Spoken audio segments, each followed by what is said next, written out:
Dan China puji dia sebab dia tunjuk negara China yang masa dia last pergi China tu yang real, yang jujur, no prejudice. So dia pecahkan bertahun punya stereotypes and propaganda dengan streams dia.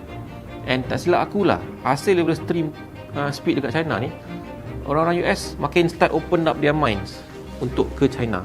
Tapi of course with great fame comes great responsibilities. Dan cara Speed handle fame dia guna platform dia untuk tunjuk yang countries ni for what they are. There's no script, no filter, semua real. Daripada jalan-jalan dekat Asia sampai ke pasar dekat Afrika, dia appreciate culture, appreciate setiap orang. So negara-negara lain ni banyak berebut minta dia datang sebab nak jadikan macam travel influencer kan. Daripada Indonesia pergi China, Malaysia pun dia pernah datang. Semua excited sebab nak represent tempat orang ni secara authentic, fun, and at the same time respect dia punya culture. So Speed sekarang ni bukan sekadar streamer yang annoying dah. Dia dah jadi basically an influencer in the truest sense of an influencer.